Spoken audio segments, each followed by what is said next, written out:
News 7 Tamil, பொறுப்பும் பொது நலமும்.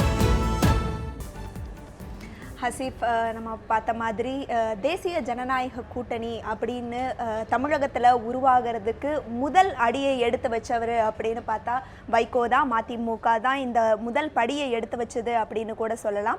இந்த சூழலில் இன்னைக்கு தொடர்ச்சியாக அந்த கூட்டணி தொடங்கிய காலத்திலிருந்தே தொடர்ச்சியான பிரச்சனைகளுக்கு மத்தியில் இன்னைக்கு உறுதியாக இந்த கூட்டணியிலிருந்து விலகிறது அப்படின்னு ஒரு முடிவுக்கு வந்து அதை அறிவிச்சிருக்காங்க. இது பற்றி ஒரு செய்தியை முதல்ல பார்த்துடலாம். இலங்கை தமிழர் பிரச்சினை தொடர்பாக மதிமுக தலைவர் வைகோ பிரதமர் நரேந்திர மோடி மீது வெளியிட்ட கருத்துக்கள் காரணமாக பாஜக தலைவர்களிடையே அதிருப்தி நிலவி வந்தது. இதனைத் தொடர்ந்து வைகோவுக்கு எதிராக பாரதிய ஜனதா தலைவர்கள் வெளியிட்ட கருத்துக்கள் மதிமுக தொண்டர்கள் மட்டுமின்றி பிற கட்சி தலைவர்களாலும் விமர்சனத்துக்குள்ளானது. இந்நிலையில் வைகோ தலைமையில் சென்னையில் நடைபெற்ற மதிமுக உயர்நிலை குழு கூட்டத்தில் தேசிய ஜனநாயக கூட்டணியை விட்டு வெளியேறுவதாக தீர்மானம் நிறைவேற்றப்பட்டது.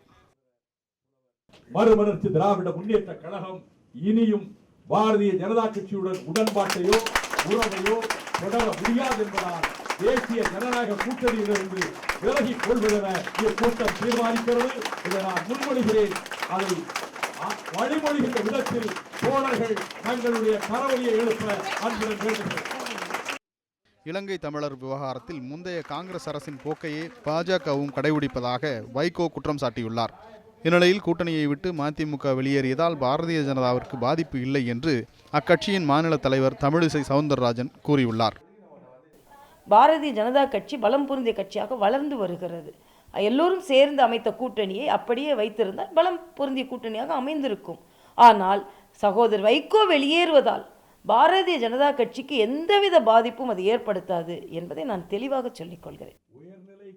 நாடாளுமன்ற தேர்தலுக்கு முன்னதாகவே தேசிய ஜனநாயக கூட்டணியில் முதலில் இணைந்த மதிமுக தற்போது அதை விட்டு வெளியேறியுள்ளது. இது தமிழக அரசியல் களத்தில் எத்தகைய மாற்றங்களை ஏற்படுத்தும் என்பதை பொறுத்திருந்துதான் பார்க்க வேண்டும்.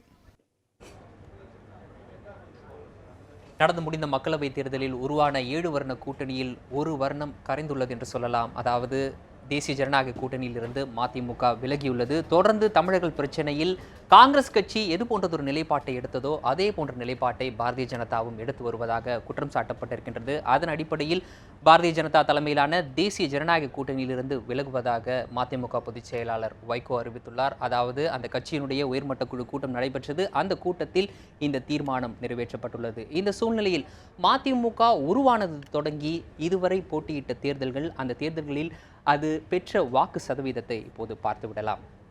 நிச்சயமா ஹசீப், சட்டசபை தேர்தலை பொறுத்தளவு 1996 முதல் சட்டசபை தேர்தலில் அவங்க களமிறங்கினாங்க அப்படின்னு சொல்லலாம். 177 தொகுதிகளில் தனித்து போட்டியிட்டாங்க. இதில் வாக்கு சதவீதம், அதாவது இந்த தேர்தலில் மார்க்சிஸ்ட் கம்யூனிஸ்ட் கட்சியோட அந்த கூட்டணி இருந்தது. வைகோ அதாவது மதிமுக மார்க்சிஸ்ட் கம்யூனிஸ்ட் கட்சியுடன் கூட்டணி ஏற்பட்டு 177 தொகுதிகளில் போட்டியிட்டு 5.78% வாக்குகளை அவர்கள் பெற்றார்கள்.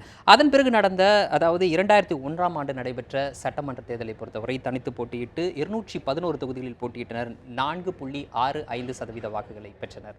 அடுத்ததா 2006 35 தொகுதிகளில் அதிமுகவுடன் கூட்டணி அமைத்து போட்டியிட்டாங்க. அதில் வாக்கு சதவீதம் 5.98% வாக்குகள் பெற்றாங்க. இந்த இடத்தை குறிப்பிட வேண்டும் ஏனென்றால் அதற்கு முன்னர், அதாவது அதிமுக ஆட்சி பொறுப்பேற்ற பிறகு மதிமுக பொதுச் செயலாளர் வைகோ பொடா சட்டத்தில் கைது செய்யப்பட்டார்.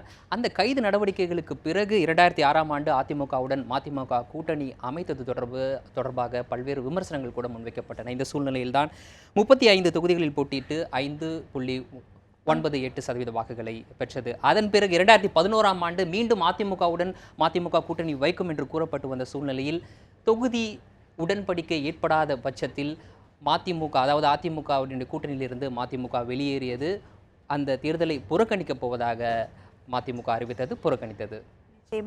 அதே மாதிரி மக்களவை தேர்தலை பொறுத்தளவு 1996 மார்க்சிஸ்ட் கம்யூனிஸ்ட் கட்சியோட கூட்டணி வச்சாங்க. 24 தொகுதிகளில் போட்டியிட்டாங்க. வாக்கு சதவீதம் 4.5%.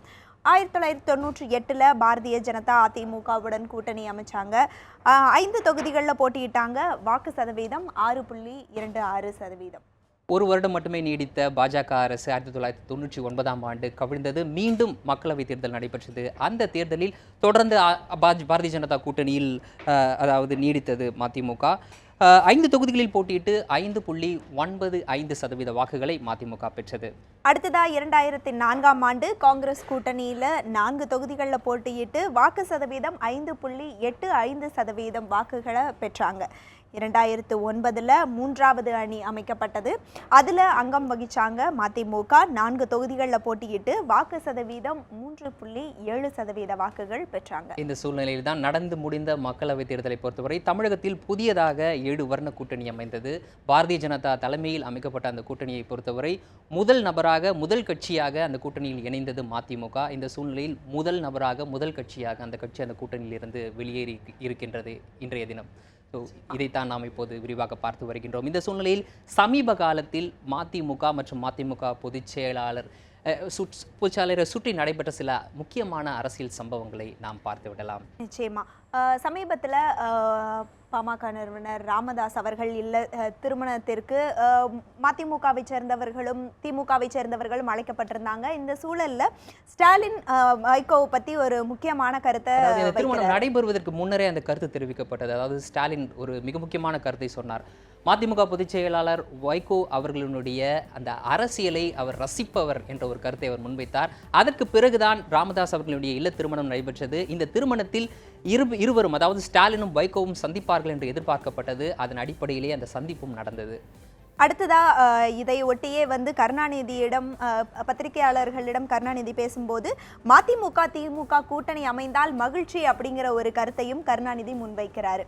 இந்த கருத்து முன்வைக்கப்பட்டவுடன் மீண்டும் மதிமுக திமுக கூட்டணி ஏற்படுவதற்கான வாய்ப்பு இருப்பதாக எல்லோராலும் பேசப்பட்டு வந்த சூழ்நிலையில் ஒரு கட்டத்தில் வைகோ ஒரு கருத்தை முன்வைக்கின்றார். திமுகவுடன் மதிமுக கூட்டணி வைக்காது என்ற ஒரு கருத்தை முன்வைக்கின்றார். இதே நிலையில பாரதிய ஜனதா ஆட்சி அமைந்தால் ஈழத்தமிழர்களுக்கு ஒரு இன்னொரு நிலை ஏற்படும் அப்படிங்கிற நம்பிக்கையிலேயே பாரதிய ஜனதா கூட்டணியில இணைவதா முன்னாடி காரணம் சொன்ன நிலையில ராஜபக்சேவுக்கு மோடி ஒரு வாழ்த்தை தெரிவித்தார். அதாவது அவர் மீண்டும் அந்த நாட்டினுடைய அதிபராக தேர்ந்தெடுக்க வேண்டும் என்ற ஒரு வாழ்த்தை மோடி தெரிவித்ததை தொடர்ந்து வைகோ அது குறித்து தன்னுடைய விமர்சனத்தை முன்வைத்தார். இந்த விமர்சனம் ஒரு மிக முக்கியமான ஒரு சர்ச்சையை ஏற்படுத்தியது என்று கூட சொல்லலாம். ஏனென்றால் பாஜகவினுடைய முக்கிய தலைவரான ராஜா ஒரு மிக முக்கியமான கருத்தை தெரிவித்தார்.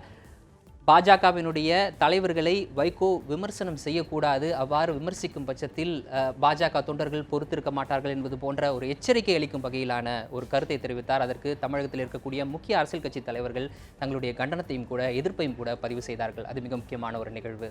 அதே போல முல்லை பெரியாறு அணை பிரச்சனையில ஜெயலலிதாவுக்கு வைகோ பாராட்டு தெரிவிக்கிறாரு. இந்த சூழல்ல தான் இன்னைக்கு பாரதிய ஜனதா கூட்டணியிலிருந்து விலகிறதா வைகோ அறிவிச்சிருக்காங்க. இதுதான் சமீப காலங்களில் நடைபெற்ற மிக முக்கியமான சம்பவங்கள் என்று நாம் குறிக்கலாம். ஆகவே பாரதிய ஜனதா கூட்டணியிலிருந்து இன்றைய தினம் மதிமுக விலகி இருக்க சூழ்நிலையில் அடுத்த சுமார் ஒரு 16 மாதத்தில் நடைபெற இருக்கக்கூடிய சட்டமன்ற தேர்தலில் தமிழகத்திற்கான சட்டமன்ற தேர்தலில் புதிதான ஒரு கூட்டணி உருவாவதற்கான வாய்ப்பு இருப்பதாக அரசியல் விமர்சகர்களால் கருதப்படுகிறது. இந்த சூழ்நிலையில் இது குறித்து அதாவது பாரதிய ஜனதா கூட்டணியிலிருந்து விலகியது தொடர்பாக வைகோ அவர்கள் முன்வைத்த கருத்துக்களை இப்போது பார்க்கலாம். தேசிய ஜனநாயக கூட்டணியிலிருந்து வெளியேறி இருப்பது மதிமுகவிற்கு ஏதேனும் பின்னடைவாக இருக்குமா, இல்லை பாஜகவுக்கு தமிழகத்தில் பின்னடைவாக இருக்கும்? மறுமலர்ச்சி திராவிட முன்னேற்றக் கழகம் லட்சியங்களுக்காகவும் கொள்கைகளுக்காகவும் இயக்கம் தொடங்கிய நாள் முதல் போராடி கொண்டிருக்கிற கட்சி. எங்களுக்கு ஒன்றும் பின்னடைவு எதுவும் கிடையாது. இன்றைக்கு தமிழகத்தினுடைய அனைத்து தரப்பு மக்களின் கவனத்தையும் பெற்று ஒரு வலுவான சக்தியாக நாங்கள் நாளும் வளர்ந்து வருகிறோம். நம்பிக்கையோடு நரேந்திர மோடி தலைமையிலான அரசு ஈழத்தமிழர்களுக்கு முன்னே அரசு செய்த துரோகத்தை செய்யாது என்ற நம்பிக்கையோடு கூட்டணியில் சேர்ந்தோம். எடுத்தடுப்பிலேயே தலையில் கல்லை போடுவதைப் போல கொலைபாதகன் ராஜபக்சே அழைத்து கொண்டு வந்து அவரை பதவியேற்பு விழாவுக்கு அழைத்து வந்தனர். அதற்கு பிறகு சுப்பிரமணிய சாமி, சேஷாத்ரிச்சாரி போன்றவர்களை அனுப்பி இலங்கையின் இராணுவ நடவடிக்கைகளை பாராட்டி அங்கே பேச வைத்தனர். தமிழர்களை கொண்டு குவித்தவனுக்கு பாரத ரத்னா கொடுக்க வேண்டும் என்கின்ற ஒரு அக்கிரமமான கருத்தை சொன்னதை யாரும் கண்டிக்கவில்லை. மேலும் அவரை திரும்ப ஜெயிக்க வேண்டும் என்று பிரதமர் தன்னுடைய பதவியின் தரத்தை தாழ்த்தி கொண்டு மோடி அவர்கள் ராஜபக்சேக்கு வாழ்த்து சொன்னார். முல்லைப்பெரியாறு பிரச்சனையில் புதிய அணை கட்டுவதற்கு அவர்கள் வனத்துறை சுற்றுச்சூழல் துறை அனுமதி கொடுத்துருக்கிறது பெரிய துரோகம். சுப்ரீம் கோர்ட் இவ்வளோ சொல்லியும் கூட இவங்க கொடுக்கறது பெரிய துரோகம். காவிரி குறுக்கே 2 அணை கட்டுவோம், யார் கேட்டாலும் தடுக்க முடியாதுன்னு சொல்கிறாங்க. தமிழ்நாட்டுக்கே பெரு அழிவு ஏற்படும். இந்த பிரச்சனையை மத்திய அரசு கர்நாடகத்தை கட்டுப்படுத்த எந்த நடவடிக்கை எடுக்கலை. மேலாண்மை வாரியம் இதுவரைக்கும் அமைக்கலை. காவிரி மேனேஜ்மெண்ட் போர்டு எதுக்காக அமைக்கலை? அதுபோலத்தான் உங்களுக்கு அமராவதி பிரச்சனையிலையும் பாம்பாரில் அணை கட்ட பார்க்குறான். தமிழகத்தினுடைய வாழ்வாதாரங்களை காக்க வேண்டிய கடமையை மத்திய அரசு செய்யவில்லை. அந்த உரையாடலை பார்த்தோம். தொடர்ந்து இந்த கூட்டணியிலிருந்து விலகியது பற்றி எல்லாம் பேசுவதற்காக நம்மிடையே மதிமுகவை சேர்ந்த செந்தில் கண்ணன் அவர்கள் நம்மிடையே இணைந்திருக்கிறார். அது மட்டுமல்லாமல் அரசியல் விமர்சகர் நம்பி நாராயணன் அவர்கள் இணைந்திருக்கிறார். தொடர்ந்து அவர்களிடம் பேசலாம். வணக்கம் செந்தில் கண்ணன் சார், முதல்ல நான் உங்ககிட்ட கேள்வியை வைக்கணும்னு நினைக்கிறேன். நீங்கள் பாரதிய ஜனதா கூட்டணிக்குள்ளே போகும்போதே தொடர்ச்சியான ஒரு கேள்விகள் இருந்துச்சு. ஒரு மத ரீதியான ஒரு கட்சி அப்படிங்கிற அடிப்படையிலையோ, உங்களுக்கு கொள்கையில் உடன்பாடு இல்லாத ஒரு கட்சி அப்படிங்கிற அடிப்படையில் நீங்கள் உள்ளே போகிறீங்க அப்படிங்கும்போது நிறைய கேள்விகள் இருந்துச்சு. நீங்கள் சொன்ன கருத்து இல்லை, ஈழத்தமிழர்கள் ஒரு மாற்று அணியாக கண்டிப்பாக இருக்கும் அப்படிங்கிற ஒரு எண்ணத்தில் உங்களுக்கு முதலிலேயே அந்த நெருடல் இருக்கவில்லையா?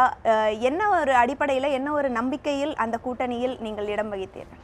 எங்களிடத்தில் கூட்டணிக்கு இணைவதற்கு அன்றைக்கு எங்களை நாடி தமிழ்நாடு பாரதிய ஜனதா கட்சியினுடைய தலைவர் திரு பொன் ராதாகிருஷ்ணன் அவர்களும் முரளிதர் ராவ் அவர்களும் வந்த நேரத்தில் வாஜ்பாய் அவர்கள் இந்த நாட்டின் பிரதமராக இருந்த பொழுது ஈழத்தமிழர் பிரச்சனையில் ஈழத்திற்கு ஆயுதங்களை விற்க மாட்டோம், அவர்களுக்கு எந்த ஆதரவும் தரமாட்டோம் என்று சொன்னார்களே, அந்த நிலைப்பாட்டில் இருக்க வேண்டும், அது எங்களுடைய கொள்கை என்று சொன்னார்கள். அவர்கள் அதற்கு எந்த பதிலும் சொல்லவில்லை. நாங்கள் அவர்கள் எதுவும் சொல்லாதனால் கட்டாயமாக அந்த நிகழ்வுகளிலே எங்கள் கொள்கைக்கு ஒத்திருப்பார்கள், வாஜ்பாய் அவர்கள் எடுத்த நிலையை அவர்கள் எடுப்பார்கள் என்று நாங்கள் நம்பினோம். ஆனால் ஆட்சிக்கு வந்ததற்கு உடனாகவே பதவியேற்பு மே 26 பதவியேற்கிற பொழுது ராஜபக்சேவை அழைத்த பொழுது எங்களுடைய பொதுச் செயலாளர் வைகோ அவர்கள் நேரடியாக போய் பிரதமர் இருக்கிற பொழுது,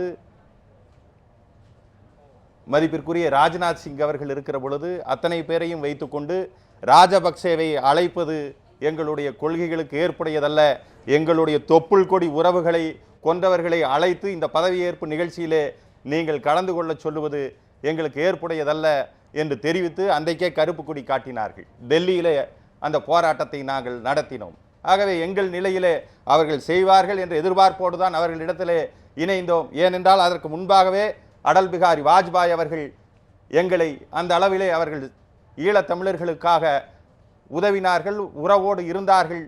அந்த நிலையில் இவர்கள் இருப்பார்கள் என்ற எதிர்பார்ப்போடு தான் நாங்கள் அங்கிருந்தோம். ஆனால் அந்த எதிர்பார்ப்பு முதல் கோணலே முற்றிலும் கோணல் என்கின்ற வகையிலே மாறிப்போனதால் நாங்கள் ஏமாற்றம் அடைந்தோம். நிச்சயமா இது பற்றி தொடர்ந்து பேசலாம். ஒரு சிறிய இடைவேளைக்கு பிறகு 0R தொடரும்.